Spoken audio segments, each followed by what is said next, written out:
नमस्ते, मैं doctor Sunil Pawar, gastroenterologist और लीवर स्पेशलिस्ट विमान नगर पुणे यहाँ पे प्रैक्टिस करता हूँ। यह चैनल मैंने पेट के संबंधित बीमारी की जानकारी के लिए बनाया है। अगर आपको रेगुलर अपडेट्स चाहिए तो सब्सक्राइब करें और बेल आइकॉन पे क्लिक करें।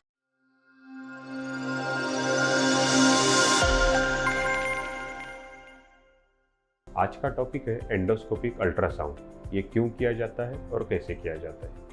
जैसे कि इसके नाम में है एंडोस्कोपिक अल्ट्रासाउंड, तो इस प्रोसीजर में एंडोस्कोपी के साथ अल्ट्रासाउंड भी उसी वक्त किया जाता है। यह एक थिन रबर ट्यूब रहती है जिसके एक एंड में कैमरा और लाइट सोर्स रहता है और उसके साथ ही एक अल्ट्रासाउंड प्रोब भी रहता है।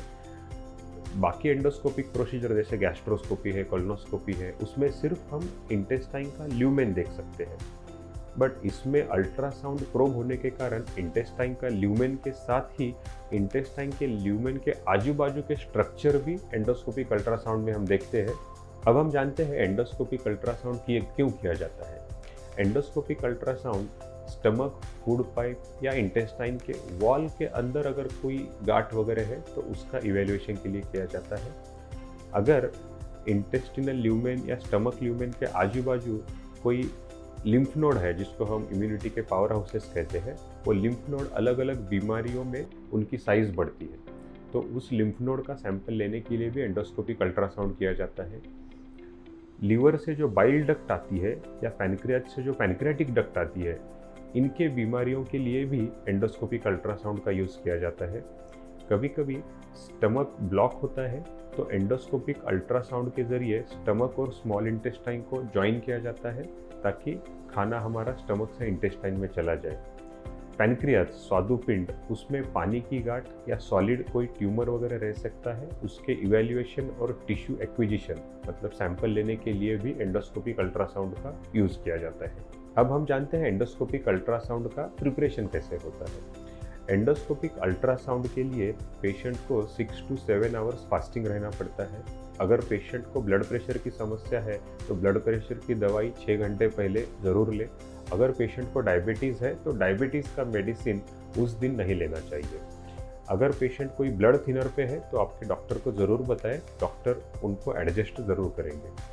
एंडोस्कोपिक अल्ट्रासाउंड ये 2 कैटेगरी में की जाती है। एक रहता है डायग्नोस्टिक प्रोसीजर जिसमें सिर्फ इंटेस्टाइन, फूड पाइप स्कैन किया जाता है, आजू बाजू का एरिया भी स्कैन किया जाता है, कोई सैंपल लेना रहा, बायोप्सी लेनी रही तो ली जाती है। सो दूसरी कैटेगरी है, उसको थेराप्यूटिक कैटेगरी बोलते हैं, जिसमें स्टेंट वगैरह बिठाया जाता है।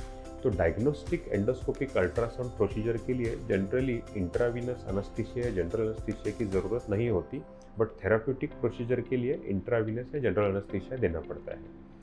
एंडोस्कोपिक अल्ट्रासाउंड के वक्त पेशेंट को एग्जामिनेशन टेबल पे लेटाया जाता है। एक लोकल एनेस्थीसिया का स्प्रे किया जाता है जिससे माउथ और थ्रोट नम होता है। एक माउथ गार्ड है जो दांतों में पकड़ने के लिए दिया जाता है।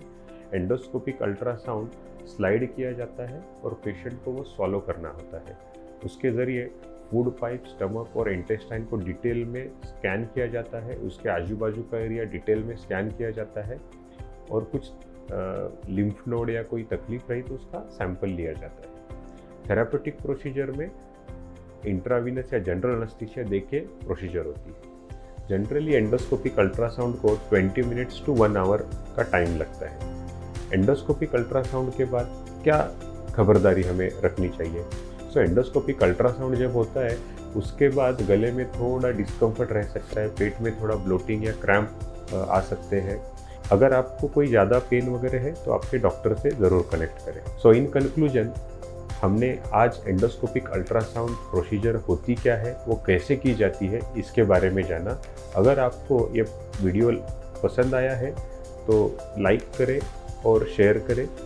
आपके कोई इस विषय में कोई प्रश्न है तो कमेंट बॉक्स पे ज़रूर लिखें, हम उसका उत्तर देने का प्रयास करेंगे। Thank you.